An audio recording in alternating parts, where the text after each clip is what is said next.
بسم اللہ الرحمن الرحیم۔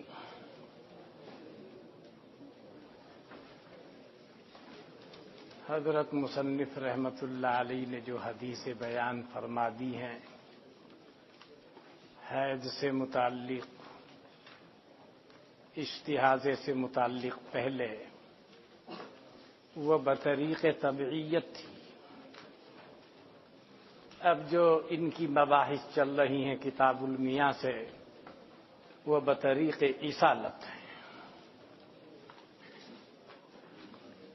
لہذا اب کتاب التیمم، کتاب الغسل، تیمم کیا ہے اس کے متعلق مالہ و معالہ سب آپ کے سامنے آیا تھا، وہی روایات آ رہی ہیں، لیکن تکرار نہیں ہے انہی وجوہ کی وجہ سے جو آپ کے سامنے آ چکا ہے۔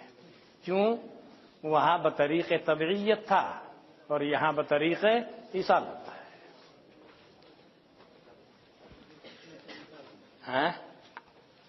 چلیے مولانا،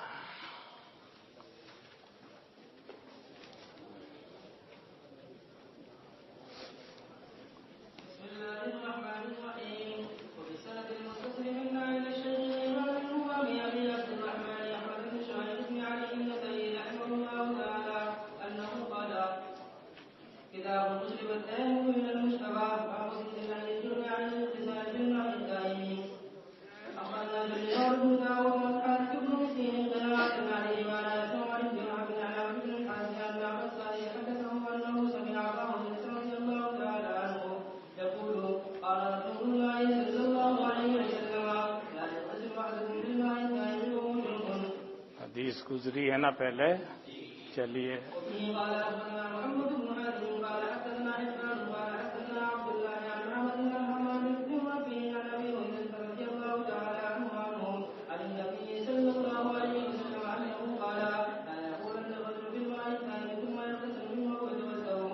یہ بھی گزری ہے۔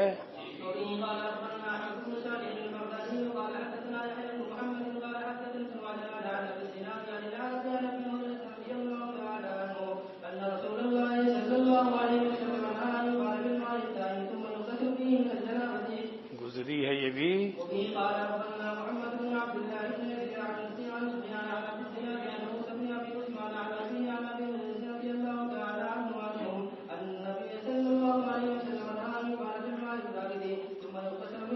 یغتسل، چلیے۔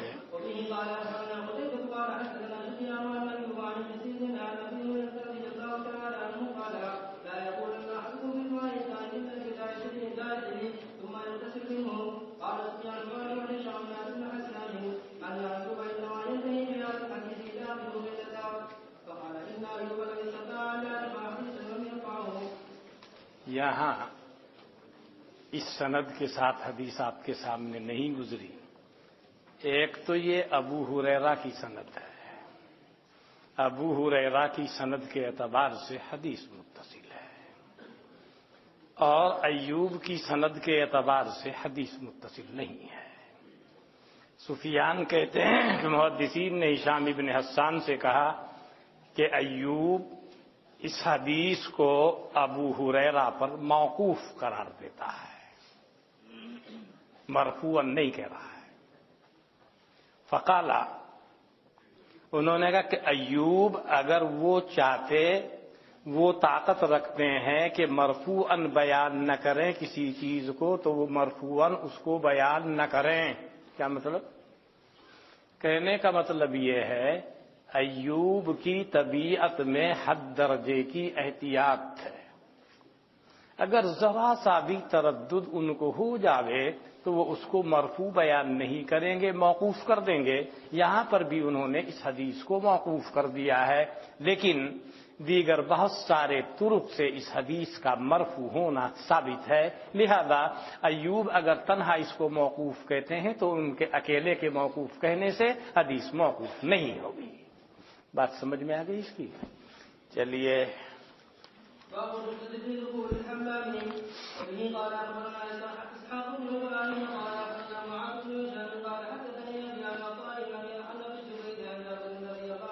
مولانا ہے مولانا، حمام آپ نے دیکھے ہیں کہ نہیں؟ دیکھے نہیں ہے نہیں حمام.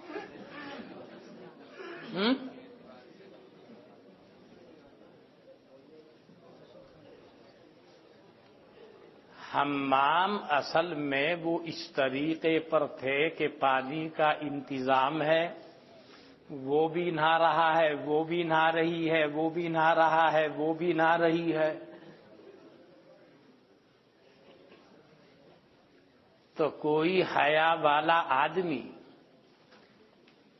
اس کو اچھا سمجھے گا، اور اگر مجبوری اور ضرورت میں چلا بھی جاوے، کیا بغیر ازار کے وہاں نہائے گا؟ میں وہ کئی دن پہلے میں نے کہا تھا فلاں حضرت کا انتقال ہو گیا، فلاں حضرت کا، کئی دن پہلے کہا تھا نا دعا کرنا ان کے لیے. تو برما میں ایک علاقہ مرگوئی ہے، رنگون سے ہوائی جہاز سے 1 گھنٹے کی مسافت ہے. اس علاقے میں مسلمانوں کی اکثریت ہے. وہاں کا اس کو اسلام آباد بھی کہتے ہیں، مرگوئی. تو میں ایک دن جا رہا تھا، میں نے دیکھا کچھ مرد کچھ عورتیں غسل کر، میں نے گاڑی روکنا، میں نے گاڑی رکوا دی. یہ کیا ہے؟ یہ حمام ہے. میں نے کہا ہو، پانی ہے بھرا ہوا ہے، وہ بھی کھڑا ہے اپنا مگا لیے ادھر، بڑا وہ ہے، وہ ادھر سے نہا رہا ہے، وہ ادھر سے نہا رہی ہے، وہ ادھر سے نہا رہا ہے، وہ ادھر سے نہا رہی ہے. لیکن مرد تہمد باندھے ہوئے تھے، میڈمات بھی تھی حمام میں، وہ کپڑوں کے نہا رہی تھی، یعنی کپڑے کرتا یا شلوار اتارے ہوئے نہیں تھے. لیکن مرد کرتا اتار کے لنگی پہن کر رہے تھے کام، لیکن ہے بے حیائی کے کام. وہ اس کا سینہ دیکھ رہا، جب پانی پڑے گا تو کپڑا ویسا ہوگا، تو دیکھ اس کا سینہ کیسا ہے، اس کی فلاں چیز کیسی ہے، ادھر سے وہ دیکھے گی اس کی فلاں چیز کیسی ہے.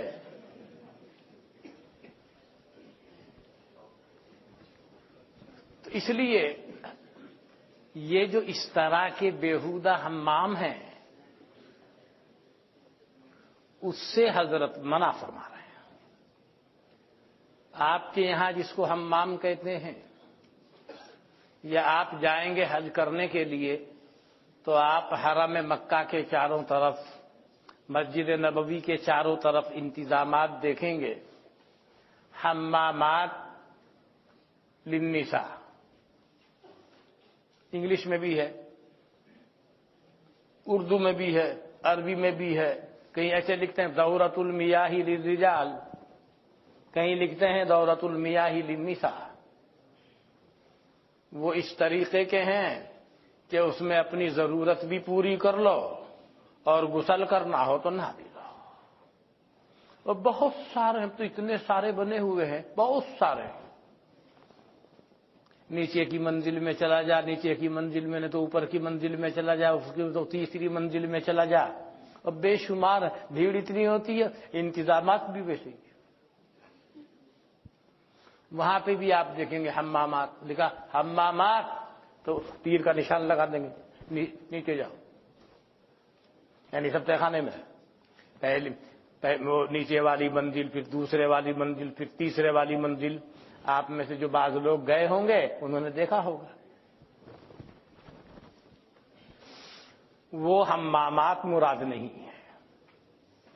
اچھا، مردوں کے حمامات میں وہاں عورتیں نہیں جاتی، اور عورتوں کے حمامات میں مرد نہیں جاتے. ایسے ہی مسجد نبوی میں جو حصہ عورتوں کے لیے خاص ہے، اس میں کوئی مرد داخل نہیں ہو سکتا. اور جو حصہ مردوں کے لیے خاص ہے اس میں کوئی عورت داخل نہیں ہو سکتی. حد فاصل ہے دونوں کے درمیان. مسجد نبوی میں تو یہ انتظامات ہیں.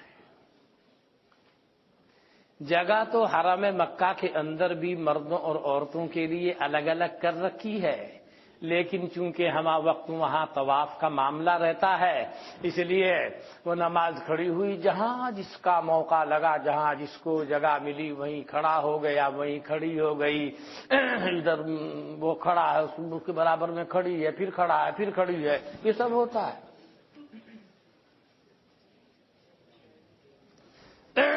پھر آپ فرمائیں گے یہ تو موازات ہو گئی، نماز نہیں ہوگی، مردوں کی نماز نہیں ہوگی.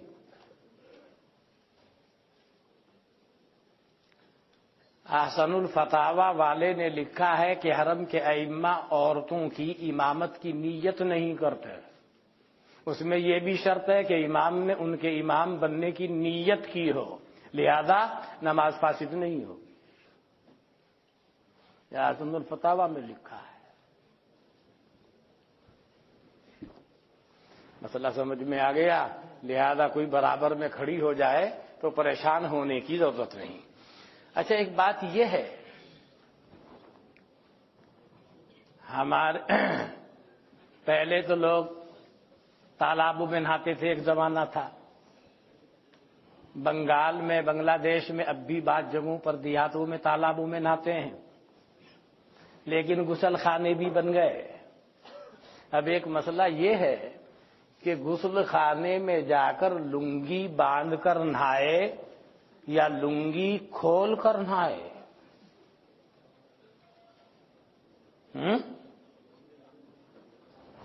آپ لوگ لنگی باندھ کے نہاتے ہیں؟ ہاں؟ ننگے ہو کے نہاتے ہیں؟ ہاں؟ ہاں؟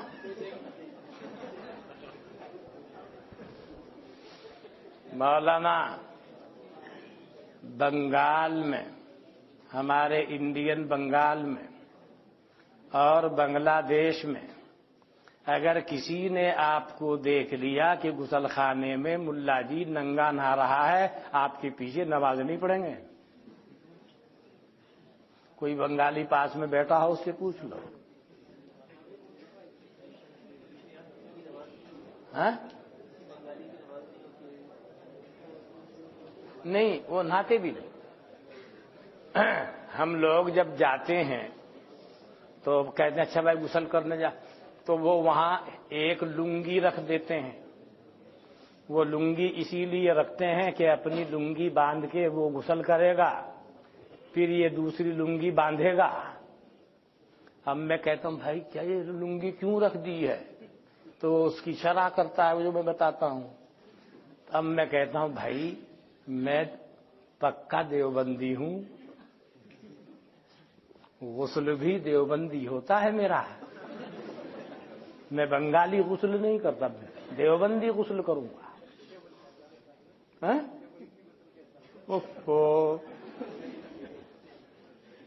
ابھی تو آپ فرما رہے تھے کہ وہاں چھپانے والی چیز وہ غسل خانہ موجود ہے، اب مجھ سے پوچھ رہے ہو دیوبندی غسل کیسا ہوتا ہے؟ یہاں کے لوگ غسل خانے میں جا کر لنگی باندھ کر غسل نہیں کرتے، کھول کر کرتے ہیں. اسی کو میں نے کہا دیوبندی غسل.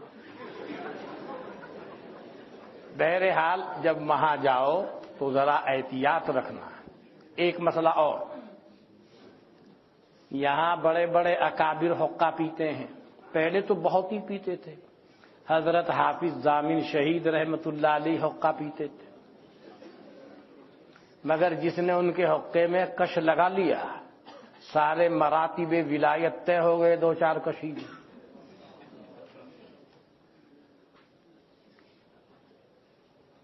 اور حضرت مولانا عبد الخالق صاحب مدراسی بھی بہت بڑے محقق ہیں.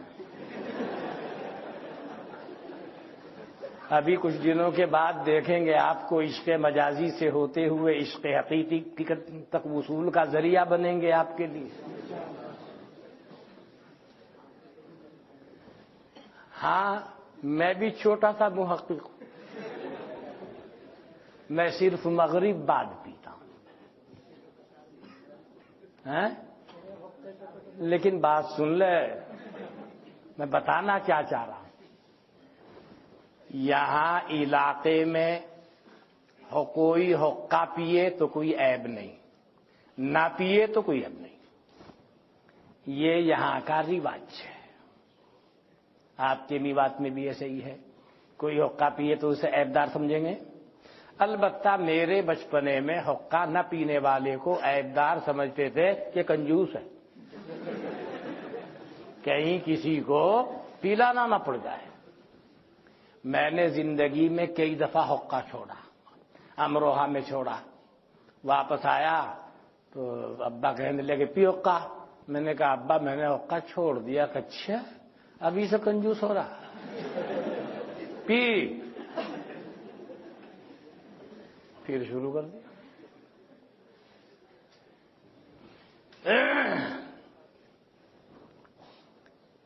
یہاں کوئی مسئلہ نہیں، انڈین بنگال یا بنگلہ دیش، اگر وہاں کے عوام نے دیکھ لیا کسی ملا جی کو حقہ پیتا ہوا یا بیڑی پیتا ہوا یا سگریٹ پیتا ہوا، نماز اس کے پیچھے نہیں پڑھیں گے، اور اگر امام ہے تو وضاقتہ خراب کر کے اسے الگ کر دیں گے۔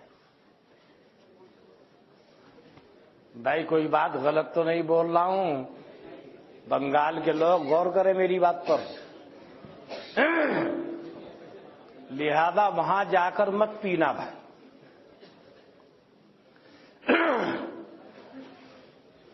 لیکن میں نے بنگلہ دیش میں حقہ پیا ہے،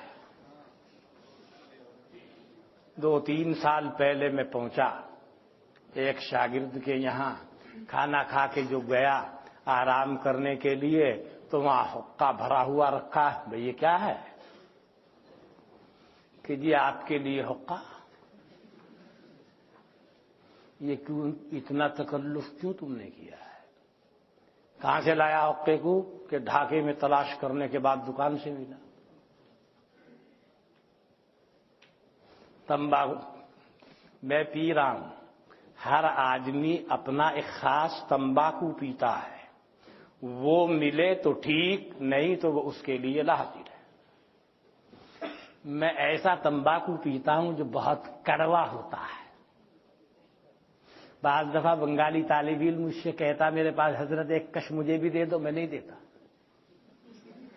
ممکن ہے کوئی ہو، میں نے فوراً منع کر دوں، اور میں کہتا ہوں ایک تو اس لیے نہیں دیتا کہ تم بنگالی ہو، دوسرے اس لیے نہیں دیتا میرا تمباکو بہت سخت ہے، اس کا تحمل ہر آدمی نہیں کر سکتا، اس کا تحمل وہ کرے گا جو حقے کا پورا عادی ہو، وہ میں پیتا ہوں۔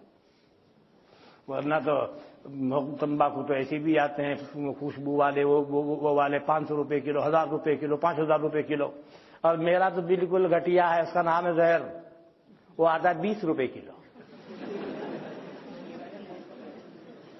بالکل سستا، 30 روپے کا 1 کلو،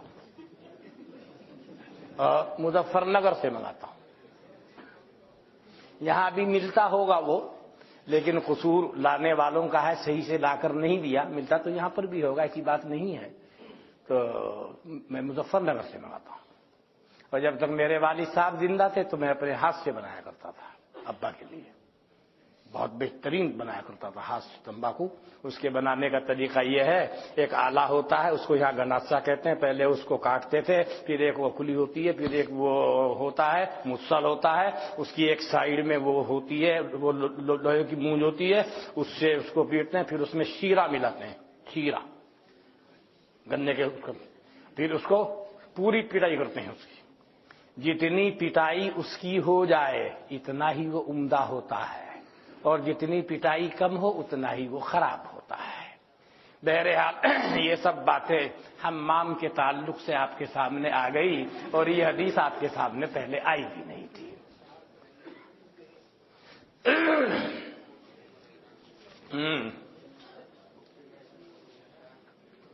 حضرت جابر رضی اللہ عنہ روایت کرتے ہیں جناب نبی اکرم صلی اللہ علیہ وسلم سے کہ جو آدمی ایمان رکھتا ہو اللہ اور یوم آخرت پر پس وہ داخل نہ ہو حمام میں مگر ازار کے ساتھ یعنی تہمد کے ساتھ۔ لیکن مولانا تہمد کے ساتھ بھی بڑی وضاقتہ خراب ہوتی ہے، میں نے دیکھا ہے، شریف آدمیوں کا کام نہیں ہے۔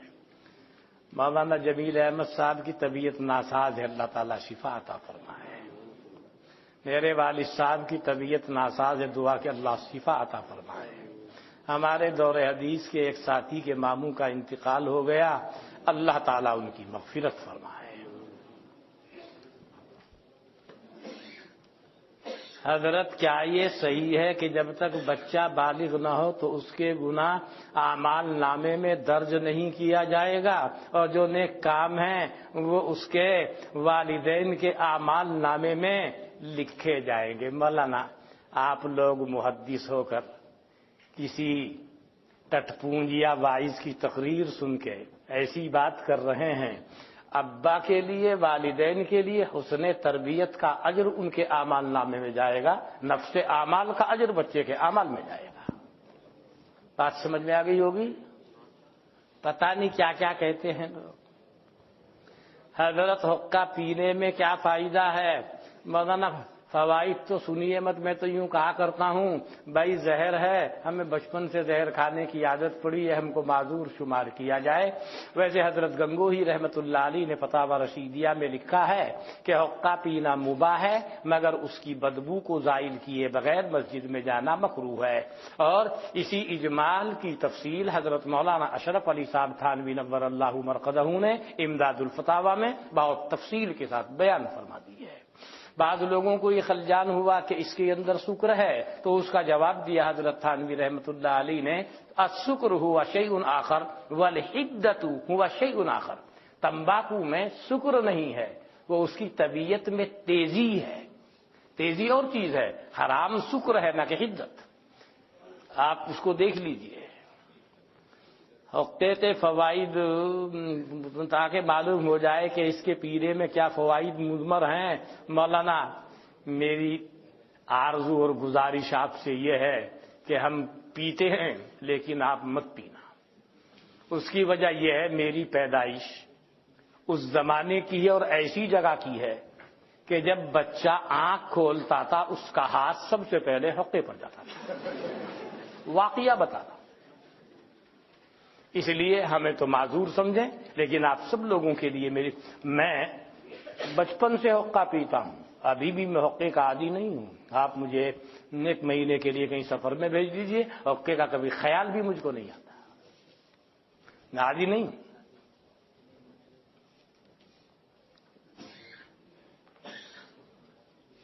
آپ نے بنگلہ دیش میں 90 مدارس میں بخاری شریف کا اختتام کیا تھا، بہت شاندار عیسیٰ آپ کو معلوم ہے صاحب۔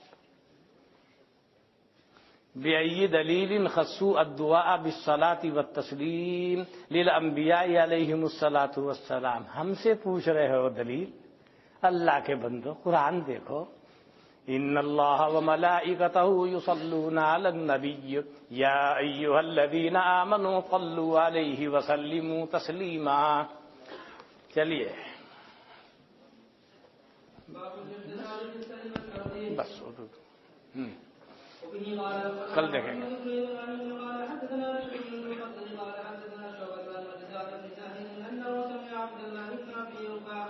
يحدث عن النبي صلى الله عليه وسلم أنه كان يدعو اللهم طهرني من الذنوب والخطايا اللهم نقني منها كما نقى الثوب الأبيض من الدنس اللهم طهرني بالثلج والبرد بالثلج والبرد والماء البارد۔ حدیث گزر چکی ہے پہلے، چلیے۔ وبه قال أخبرنا محمد بن يحيى بن محمد قال حدثنا محمد بن عيسى قال حدثنا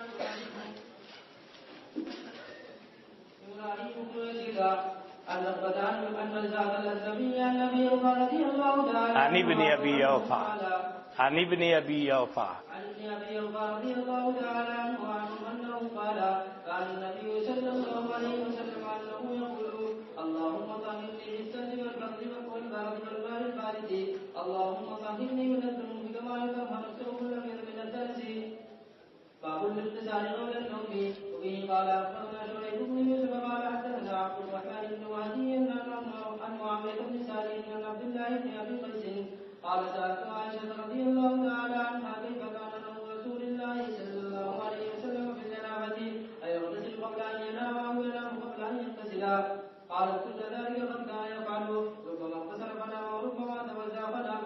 حدیث گزر چکی ہے پہلے. باب الاغتسال اول الليل وبه قال اخبرنا يحيى بن حبيب بن عربي قال حدثنا حماد بن مسعود عن عباده بن شيء عن غزير بن الحارث قال دخلت على عائشه فسالتها فقلت وكان رسول الله صلى الله عليه وسلم يغتسل من اول الليل او من اخره قالت كل ذلك قد كان ربما اغتسل من اوله ربما اغتسل من اخره قلت الحمد لله الذي جعل في الاغتسال. چلیے. قال اخبرني ابراهيم بن يعقوب قال حدثني النبي قال حدثنا جرير قال حدثنا عبد المني عن عطاء بن يعلى ان رسول الله صلى الله عليه وسلم راى رجلا يغتسل بالبراز فسجد المنبر فحمد الله واثنى عليه وقال ان الله عز وجل حليم حي ستير يحب الحياء والستر واذا اغتسل احدكم فليستتر. یہ حدیث پہلے نہیں آئی ہے. حضرت یعلا سے روایت ہے کہ جناب نبی اکرم صلی اللہ علیہ وسلم نے دیکھا ایک آدمی کو جو غسل کر رہا کھلے میدان میں ننگ دھڑنگ کھلے میدان میں غسل کرنے میں کوئی حرج نہیں، کپڑے کے ساتھ وہ ویسے کر رہا ہے. حضرت نے دیکھا فصعد المنبر، اور کتابوں میں حدیث آئی ہوگی آپ کے سامنے، یاد ہے موطا امام مالک میں بھی آئی ہوگی. فصعد المنبر، حضرت ممبر پر چڑھے، فحمد اللہ واثنى علیہ، اللہ تعالیٰ کی حمد و ثنا بیان کی اور یوں فرمایا ان اللہ عز وجل حلیم حی ستیر، بے شک اللہ عز وجل حلم والا ہے، حیا والا ہے، پردہ پوشی کرنے والا ہے. یحب الحیاء والستر، اللہ تعالی حیا کو پسند کرتا ہے اور پردہ پوشی کو پسند کرتا ہے. فَإِذَا اغْتَسَلَ أَحَدُكُمْ، جب تم میں سے کوئی غسل کرے، فَلْيَسْتَتِرْ، چاہیے کہ تستر اختیار کرے. یہ کیا کھلے میدان میں ننگ دھڑنگ، کسی کی نگاہ پڑ جائے تو وہ سمجھے کہ کیا ہے ہاذا بھوت.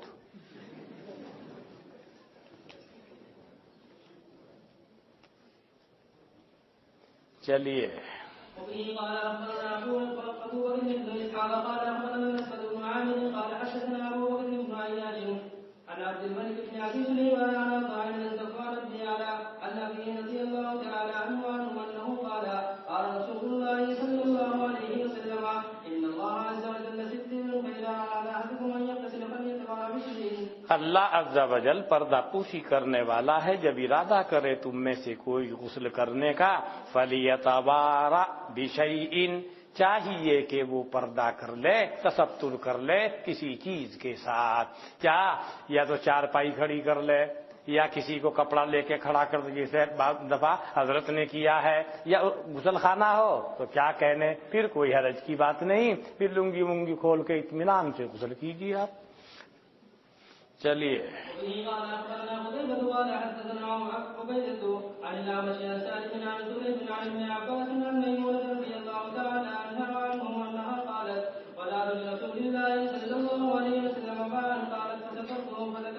دیکھو یہاں پر حضرت میمونہ نے پردہ کیا حضرت کو چھپانے کے لیے، پھر ذکر کیا حضرت کے غسل کا.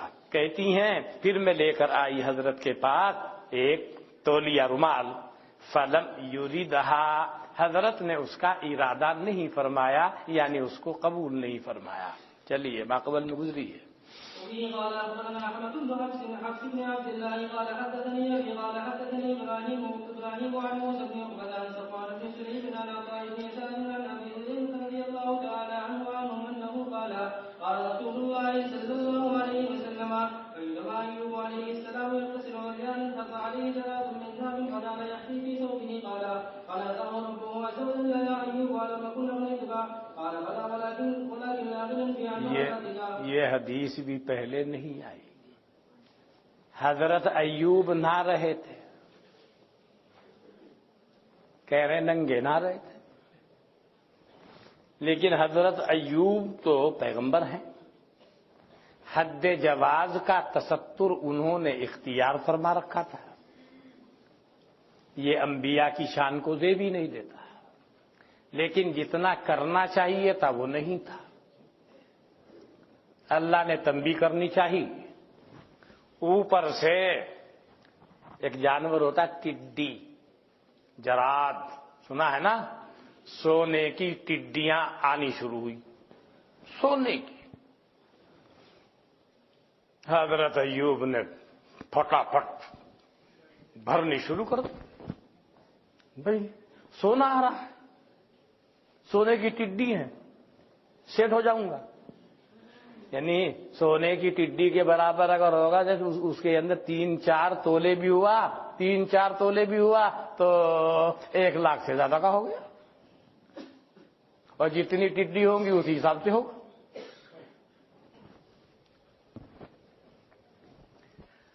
اللہ نے فرمایا ایوب کیا میں نے تجھ کو مالدار نہیں کر رکھا ہے کیا؟ کہیں کے چکر میں پڑ رہا ہے، میں تجھ کو مالدار کر رکھا ہے؟ حضرت ایوب، حضرت یہ بھی تو آپ ہی کی رحمت اور آپ ہی کی برکت ہے، میں نے چاہا جتنی برکت سمیٹی جا سکے میں اور سمیٹ لوں۔ بھائی پیغمبر ہیں، جواب بھی پیغمبر ہے۔ جیسا کہ امام شافعی امام احمد کے واقعے میں لکھا ہوا ہے، امام احمد ابن حنبل شاگرد ہیں امام شافعی رحمۃ اللہ علیہ کے، بہت تعریف کیا کرتے تھے اپنی بچیوں کے سامنے اپنے شاگرد کی، امام احمد کی۔ ایک دن مہمان ہو گئے، وہ بچیاں سوچنے لگی بھائی ابا اس کی اتنی تعریف کرے، آج ہم دیکھیں گے۔ تو دیکھا جو کھانا رکھا سارا صاف، وہ آدھی بدزن تو وہیں سے ہوگی۔ ابا اتنی تعریف کرو، اتنا بڑا عالم بتاؤں، اتنا بڑا بزرگ بتاؤں، جو کھانے کا گدھا، یہ کہیں گا بزرگ؟ تو آدھا اتنے دن تو وہی ختم ہو گیا۔ نماز پڑھ کے آئے تو سوچا بھائی بزرگ آدمی رات کو اٹھا گا، اس کے پاس رکھ دیا لوٹا، بھائی رات کو اٹھا گا وضو کرے گا تہجد پڑھا گا، اور وہ دیکھ رہی وہ تو پڑا ہوا سو رہا، اور فجر کی جماعت کا وقت ہوا اور بغیر وضو کے جا کے نماز پڑھ لی۔ اب صاحب ان سے برداشت نہیں ہوا، جب نماز پڑھ کے آئے تو وہ کہنے لگی بچیاں امام شافعی رحمۃ اللہ علیہ کی، ابا آپ تو اپنے شاگرد کی اتنی تعریف کرو تھے، یہ تو گدھا ہے، کیوں کہ رات میں دیکھا کتنا کھایا گدھوں کی طرح سے، سارا دسترخوان صاف کر دیا، اور پوری رات سویا ہے، اور فجر کی نماز پڑھی وضو بھی نہیں کری۔ مگر حضرت امام شافعی تو جانتے تھے اپنے شاگرد کو۔ جب وہ آئے تو ان سے پوچھا احمد کہ جی کیا بات ہے، رات کھانا آپ نے معمول سے کچھ زیادہ کھایا؟ وہ اس طرح سے تھے کہ بیٹیوں کے پاس بھی آواز جا رہی تھی۔ انہوں نے کہا حضرت میں دیکھ رہا تھا کہ یہ استاد کا نور ہے، تو میرے دل نے کہا احمد جتنا سمیٹا جا سکے سمیٹ۔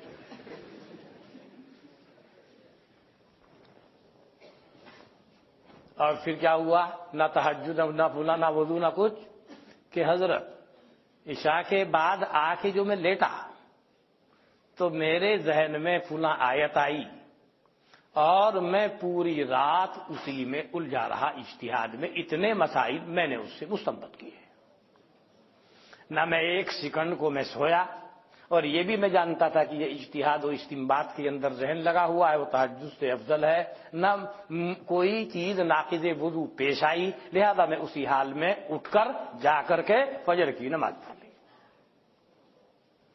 اب کہا بچیوں نے بھائی واقعی ہے بھائی، اتنا کھا کے بھی وضو بھی نہیں ٹوٹ رہی، یہ تو کوئی ولی کر سکے، ورنہ اتنا بھر کے بیت الخلا میں ہی بیٹھا ہوا بھی لگا، دیکھتے ہوں گے آپ۔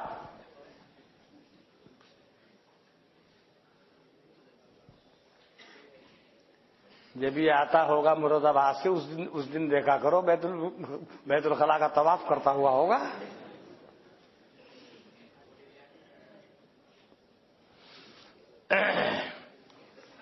حضرت ابو ہریرہ سے روایت ہے، کہتے ہیں کہ ارشاد فرمایا جناب نبی اکرم صلی اللہ علیہ وسلم نے کہ اس درمیان کے حضرت ایوب علیہ السلام ننگے غسل کر رہے تھے، میں نے ان کی ننگے کی وضاحت آپ کے سامنے کر دی۔ اس کا مطلب یہ ایسا ننگا پن تھا جو حد جواز میں تھا۔ خر علیہ جراد من ذہب، تو گرنے لگی ان کے اوپر سونے کی ٹڈیاں، فجعل یحسی فی ثوبہ، پس وہ بھرنے لگے ان کو اپنے کپڑے میں، اٹھا اٹھا کے کپڑے میں۔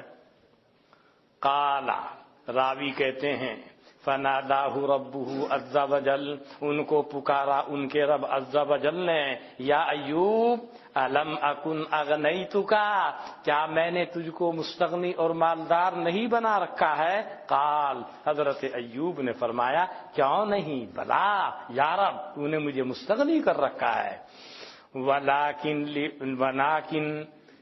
لِأَغْنَا بِي عَنْ بَرَكَاتِكَ، لیکن تاکہ میں اپنے آپ کو مستغنی کروں اے رب تیری برکات سے، تیری جانب سے جو ہونے والی چیزیں ہیں وہ سب برکات ہیں، تو میں ان برکات سے اپنے کو مزید مستغنی اور مالدار کرنا چاہتا ہوں، کہ کسی اور کی طرف سے نہیں آ رہی ہیں، میرے رب کی طرف سے آ رہی ہیں۔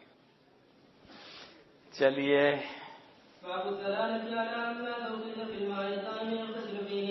وبه قال أخبرنا القاسم بن زكريا بن دينار قال حدثنا إسحاق بن منصور عن إبراهيم بن سعد بن الزهري عن القاسم بن محمد عن عائشة رضي الله تعالى عنها قالت قال رسول الله صلى الله عليه وسلم يغتسل في الإناء يوم الفرق وكنت أغتسل على وهو من إناء واحد۔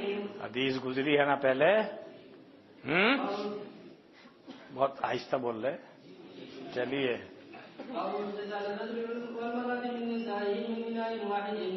وبه قال أخبرنا سويد بن مسعود قال أخبرنا عبد الله عن هشام قال وأخبرنا قتيبة عن مالك عن هشام بن عروة عن أبيه عن عائشة رضي الله عنها أن رسول الله صلى الله عليه وسلم كان يغتسل على من إناء واحد نغتسل منه جميعا. وقال سويد قال كنت أنا. حضرت عائشہ فرماتی ہیں کہ جناب نبی اکرم صلی اللہ علیہ وسلم غسل کرتے تھے اور میں ایک برتن سے، ہم دونوں اس میں سے چلو سے لیا کرتے تھے۔ یہ ایک روایت تو ان کے پاس قتیبہ کی ہے اور دوسری روایت ان کے پاس سوید ابن نصر کی ہے۔ تو یہ سوید ابن نصر کہتا ہے قالت کنت انا، اس میں کیا ہے کانا یغتسل، یعنی ان رسول کانا یغتسل، ان کی میں کیا ہے کنت انا، آگے وہی الفاظ ہیں۔ چلیے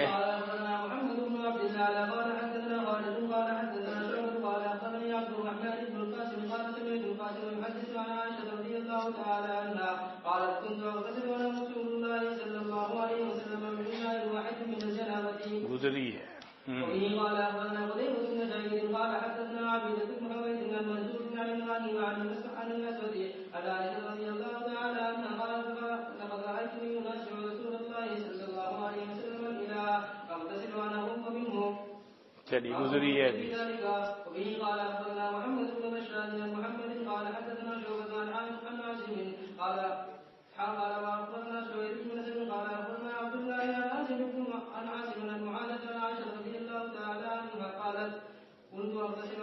قالت یعنی حضرت عائشہ فرما رہی ہیں، یا آپ کے نسخے میں نہیں ہے یعنی؟ اچھا چلیے قالت كنت أغتسل على رسول الله صلى الله عليه وسلم من إناء واحد وبعضه يبادرني حتى يقول تعيدي قال قولوا أنا سعدي قال سويد فادعني وفادنه قال قولوا دعني چلیے باب الاغتسال في فساد في عتب الحديد وفيه قال أخبرنا محمد بن يحيى بن محمد قال حدثنا محمد بن موسى بن عيانا قال حدثنا أبي عن عبد الملك بن أبي سليمان عن عطاء قال حدثتني أم هانئ رضي الله تعالى عنها أنها دخلت على النبي صلى الله عليه وسلم يوم فتح مكة وهو يغتسل قد سترته بثوب دونه في فساد في عتب الحديد. بتاؤ حدیث پہلے گزری ہے، کسی نے چھپا رکھا تھا حضور کے کو اس واقعے میں؟ ہاں ٹھیک ہے. قال فصلى الضحى فما أدري كم صلى حين غدا غسله باب صلى المرأة قبل رأسها عند الاغتسال. وبه قال أخبرنا سويد بن نصر قال أخبرنا عبد الله عن إبراهيم بن سهمان عن أبي الزبير عن عبيد بن عمير أن عائشة رضي الله تعالى عنها قالت لقد رأيتني أغتسل على رسول الله صلى الله عليه وسلم من هذا فإذا دور موضوع مثل الساعة يغضونه فنشرب فيه جميع الفوقيز وعلى رأسه بيده 3 مرات وبعد نزول شعرا. حضرت عائشہ فرماتی ہیں کہ میں دیکھتی اپنے آپ کو کہ میں غسل کرتی اور حضور اس سے مشابہ نیلے کیا ہے فَإِذَا تَوْرٌ مَوْضُوعٌ مِثْلُ الصَّاعِ أَوْ دُونَهُ، ایک برتن رکھا ہوا ہے صاع کے برابر یا اس سے کچھ کم، اس کی جانب اشارہ کر کے فرمایا اس سے ہم کرتے تھے. فَنَشْرَعُ فِيهِ جَمِيعًا، پس ہم شروع کرتے تھے غسل کرنا اس میں ایک ساتھ. پس میں اپنے سر کے اوپر اپنے ہاتھ سے پانی ڈالتی 3 مرتبہ. وَمَا أَنْقُضُ لِي شَعْرًا، میں اپنے بال نہیں کھولا کرتی تھی. یہ مسئلہ آ چکا ہے پہلے، عورت چوٹی باندھے ہوئے ہے اس کا کھولنا ضروری نہیں ہے. باب إجازة وغسل وبقية الطيب. وبه قال حدثنا حنان بن سريان وسفيان بن مولانا تھوڑا سا ایک مسئلہ سنو. آپ میں سے بعض کو احرام باندھنے کا اتفاق تو ضرور ہوا ہوگا، سب کو نہیں، بعض کو تو ضرور ہوا ہوگا. احرام کے منافی ہے خوشبو لگانا، یہ مسئلہ بھی معلوم ہے نا. لیکن اگر کسی نے احرام سے پہلے خوشبو لگا رکھی ہے اور احرام کے وقت میں وہ خوشبو آ رہی ہے، وہ کیا اس سے کوئی جرمانہ کوئی ضمان واجب ہوگا؟ نہ. یہ مسئلہ ہے آپ کے یہاں، وہی مسئلہ یہاں آ رہا ہے. حضرت عائشہ فرماتی ہیں کہ میں نے رات میں حضرت کو خوشبو لگائی، حضرت نے تمام ازواج مطہرات کے پاس طواف کیا، پھر آپ نے غسل کر کے احرام باندھا. احرام کے بعد بھی خوشبو کا اثر آپ کی سے نمایاں ہو رہا تھا. لا باس فیہ. بات سمجھ میں آ گئی؟ اچھا، ایک وہ لکڑی ہے قطران کہتے ہیں جس سے یہ آگ ماچس وغیرہ وہ مادہ ہوتا ہے، لیکن اس سے خوشبو بھی اس سے تیار کی جاتی ہے. تو یہاں قطران سے مراد وہ آگ نہیں ہے بلکہ خوشبو ہے جو عبداللہ ابن عمر بولیں گے.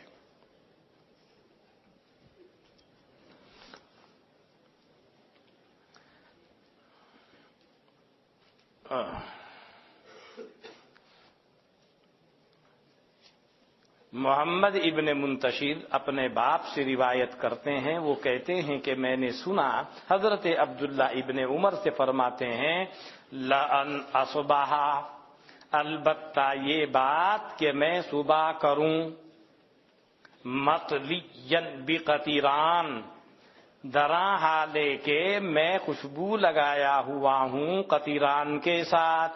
احب الی من ان اصبح محرما، مجھ کو زیادہ محبوب یہ ہے کہ میں صبح کروں اس حال میں کہ میرا احرام بندھا ہوا ہو.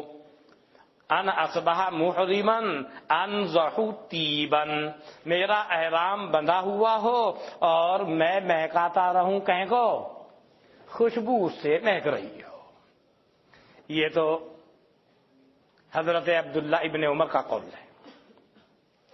پھر وہ کہتے ہیں فدخلت علی عائشہ، میں داخل ہوا حضرت عائشہ کے پاس. کون کہہ رہے ہیں؟ منتشر. فاخبرتها بقوله، پس میں نے خبر دی ان کو حضرت عبداللہ ابن عمر کے قول کی.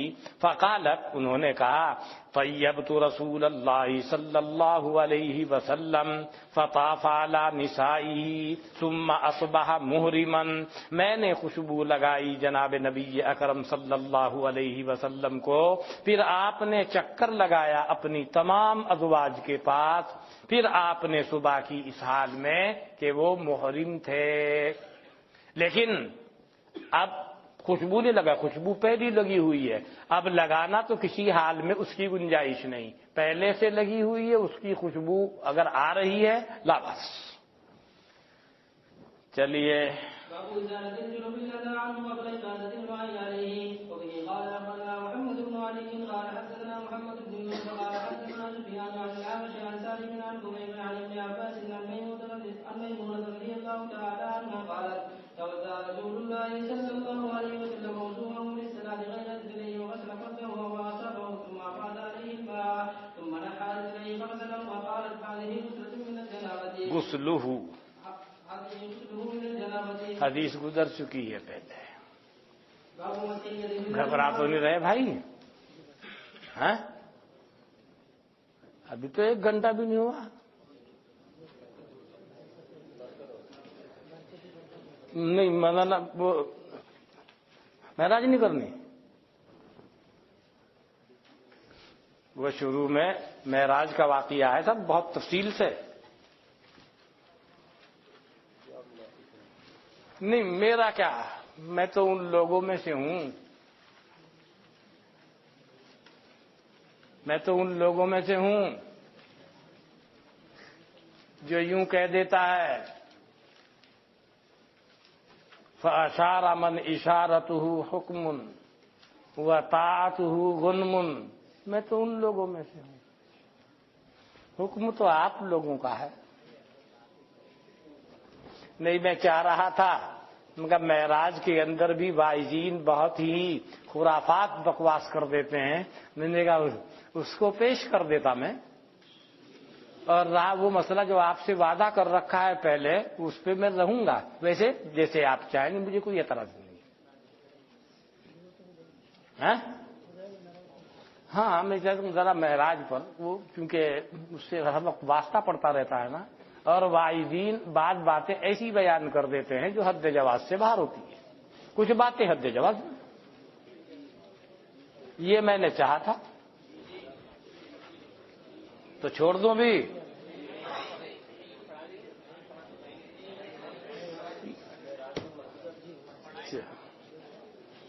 نہیں جب بعض کہنے لگے نہیں تو پھر اصل میں حضرت مفتی صاحب رحمت اللہ علیہ پڑھاتے تھے نسائی شریف، اور حضرت ہی کا مقولہ ہے جب بچے خواہش ہو ان کی پڑھنے کی تو پڑھاؤ، اور ان کی خواہش نہ ہو تو زبردستی مت کرو. حضرت کی عادت ایسی تھی.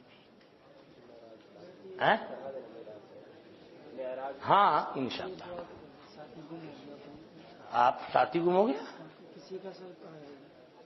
یعنی دارالعلوم کا طالب علم؟ اللہ اپنی رحمت کا معاملہ فرما، اللہ اپنی رحمت کا معاملہ